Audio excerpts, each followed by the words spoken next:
7 bonnes raisons de choisir Voyage Antillais. Voyage Antillais est une agence antillaise depuis plus de 50 ans. Voyage Antillais vous réserve un accueil chaleureux, une qualité de service, un accompagnement soigné, toujours avec le sourire. Voyage Antillais vous propose les meilleurs prix. Avec Voyage Antillais, vous bénéficiez de facilités de paiement. Votre deuxième bagage est offert. Voyage Antillais, c'est 2 agences en Île-de-France qui relient les Antilles à Paris. Voyage Antillais, nous là vous faisons voyager. Réunion Actualité. Ce matin dans votre journal, nous parlerons de la déclaration de Frédéric Maillot sur le travail au noir, une expression jugée péjorative. Et puis un point sur la grève chez Albioma à La Réunion et en Guadeloupe, et également cette disparition inquiétante, celle de Martin. Vous entendrez l'appel à l'aide lancé par sa famille.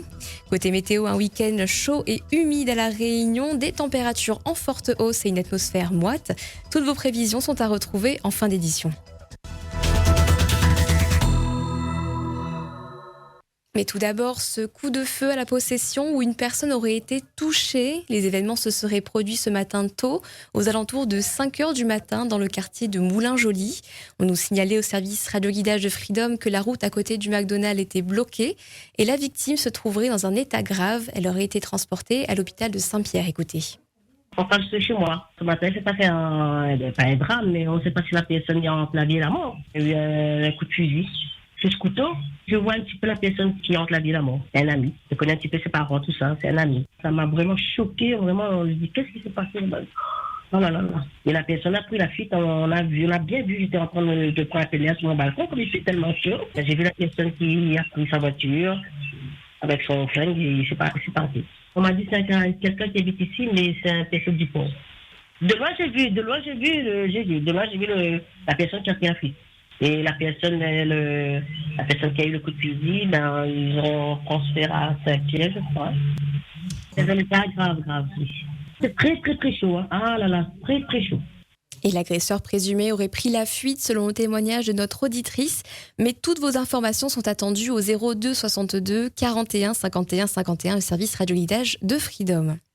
La dernière déclaration du député Frédéric Maillot n'a pas manqué de vous faire réagir. Le député de la 6e circonscription de La Réunion a pris la parole à l'Assemblée nationale pour déclarer qu'il ne fallait plus utiliser l'expression « travail au noir ».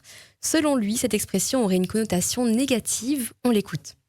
Merci Madame la Présidente, ça sera hyper rapide, c'est juste partager avec vous un ressenti sur la sémantique employée dans notre bel hémicycle sans tomber dans un jugement de valeur, mais pourquoi parler de travail au noir? On pourrait pas utiliser plutôt travail dissimulé? Pourquoi à chaque fois que ça serait négatif, ça serait le mot noir qui serait employé, liste noire, mouton noir, broyer du noir, et pourtant on dit bien vote blanc et personne n'aura choisi.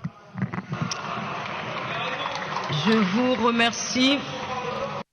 Une vidéo à retrouver sur notre site freedom.fr et Christophe Damour a justement obtenu une réponse du député Frédéric Maillot hier concernant ses propos tenus à l'Assemblée nationale. À aucun moment, on m'a demandé de bannir le mot noir. On ne m'a pas demandé à ce qu'il bannisse le mot ou l'expression travail au noir. En fait, il est facile de sortir des phrases comme ça de son contexte. Mais c'est pas des phrases qui sont sorties de leur contexte, c'est monsieur le l'intégralité. député. C'est sur tous les médias. C'est ce que vous avez dit, c'est bien vous. Dans mes propos, il dit loin de moi d'émettre des jugements de valeur. Donc, on n'a point de connotation à dire que y a des trucs de racisme derrière. Absolument pas. Monsieur le député, en quoi le terme travail au noir est négatif? Travailler au noir est puni par la loi. C'est forcément quelque chose de négatif. Et le travail dissimulé, il n'est pas puni par la loi? C'est pour ça que me dit, allons utiliser le mot travail dissimulé. Vous faites la une de tous les journaux métropolitains. Tous pointent du doigt le député réunionnais Frédéric Maillot qui a dit qu'il fallait changer l'expression travail au noir. Mais on a juste dit, allons utiliser une sémantique plus proche d'une sémantique juridique. Mais qu'est-ce qu'elle a à voir la sémantique dans une expression qui vient du Moyen-Âge, qu'on utilisait non pas pour des connotations de couleur de peau, mais uniquement parce que la nuit, on n'avait pas le droit de travailler et on prenait des bougies pour travailler et que c'est là d'où vient l'expression travail au noir. Alors on ne comprend pas. On a des collègues de tous bords que la sémantique reste importante. À aucun moment il a été voulu de bannir un mot, c'était d'utiliser une sémantique plutôt qu'une autre. Une intervention à l'Assemblée nationale qui n'a pas manqué de vous faire réagir sur nos ondes hier. Florilège de vos réactions. La affaire était choquante. Quand j'étais jeune, c'était noir. Et pourtant, la paillette noire, t'es comme ça, t'as les oreilles aussi, la veillable, la tout, mais seulement t'es mettre noir devant, mais tu comprends pas. Moi, je prends la rigolade, mais aujourd'hui, avec le recul, t'es ciblé.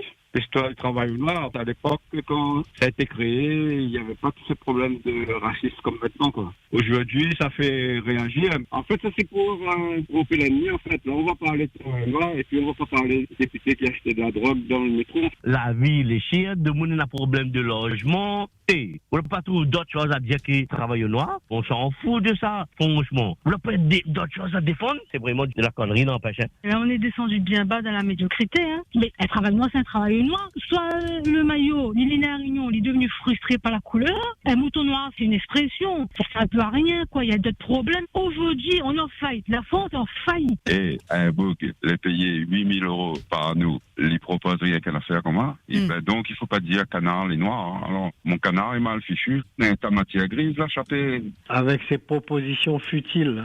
C'est un peu à son image, hein. Mais le travail au noir, je sais pas de quoi il s'agit. Combien de personnes qui ont travaillé au noir? Et il va pas changer le terme du travail au noir, ça a toujours existé.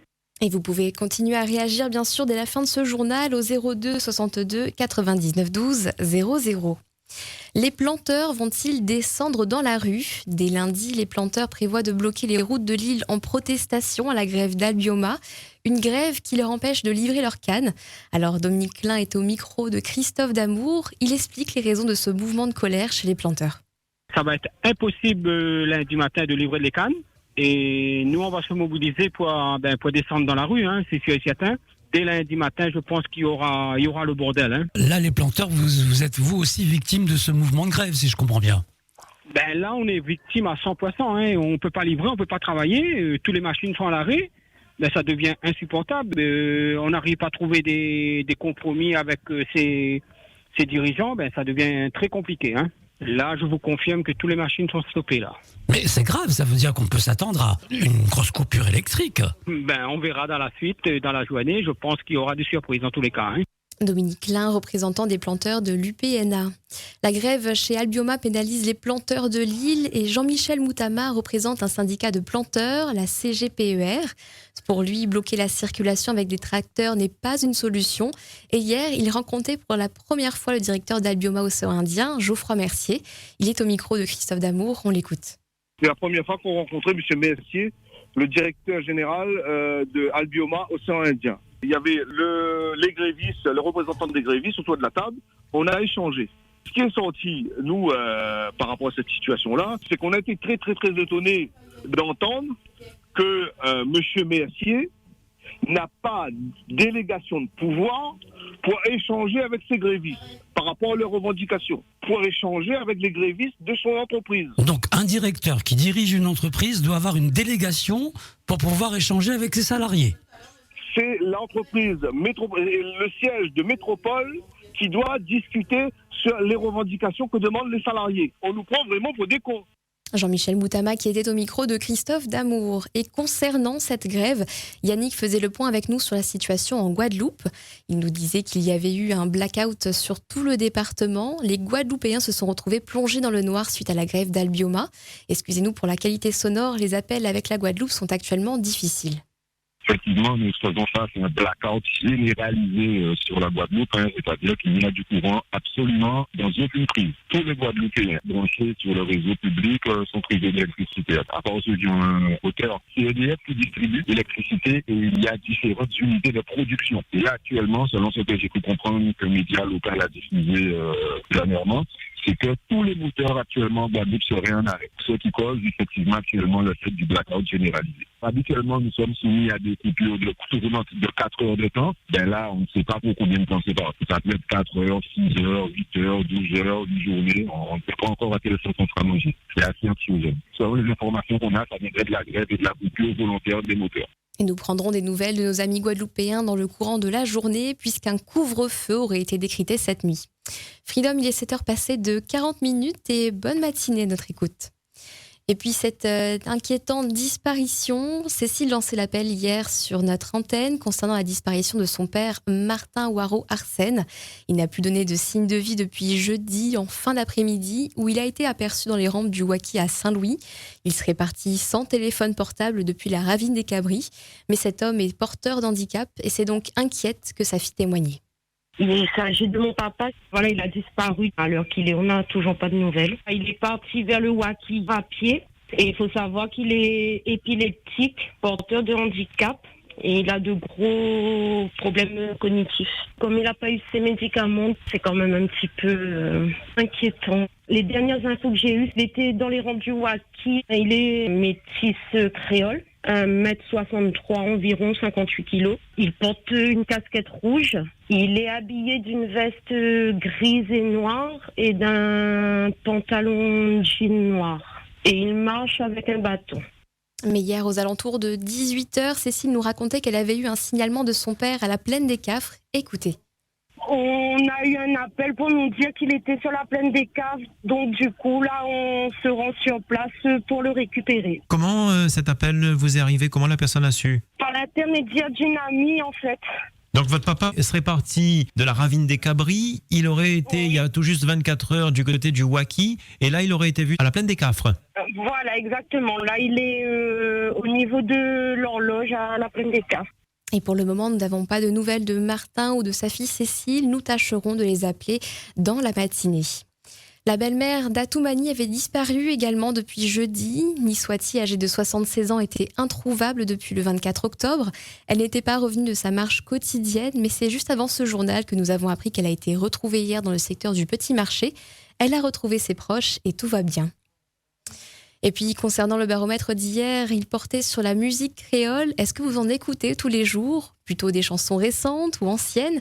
Francky vous a posé la question et c'était à vous la parole. Maxime Larobe, Françoise Guimbert, Nana Harry Payette, Nana Ignace, Nana beaucoup d'autres, des anciens, mettre à l'une soirée locale, franchement, Pierre Viri, Daniel Waro, Nana quand même pas mal pour faire bouger le monde, pour que ça irode simplement ailleurs. Nous les créoles, mettre ça à la Réunion, Nana plein de Sega, Nana plein de trucs ici. Ben c'est vrai que la musique d'aujourd'hui, par rapport aux paroles, il n'y a rien à voir. Avant, c'est vrai que les paroles, ça racontait une histoire, ça voulait dire quelque chose. Je vois par exemple dans les chansons de Charles Navour, la plupart de ces chansons, je me retrouve un peu. Maintenant, il y a la simplicité aussi. Dans des chansons, on entend seulement Mira Vao, c'est tout. Quand il parle de la musique à Réunion, la façon de composer, etc., c'est chacun sa manière. Chacun met son goût de sel, son péluche, pour gagner le goût. Parce que quand nous les artistes, on ne peut pas dire nous faire une affaire aussi, il dort aussi. Pour avec tête de monde, le public est content, et il écoute, il dit ça c'est un causé à Réunion, soit un Sega, soit un Maloya. Peu importe la musique, mais à Réunion c'est ça qui compte, mais c'est l'ambiance aussi là-dedans qui compte. La jeunesse aujourd'hui a besoin d'une ambiance, a besoin d'un son, mais dans la place pour tout le monde, c'est ça qui compte. Outremernews.fr, le site de l'actualité Outre-mer, 24 heures sur 24 et 7 jours sur 7. Retrouvez la chaîne Outremer News sur YouTube.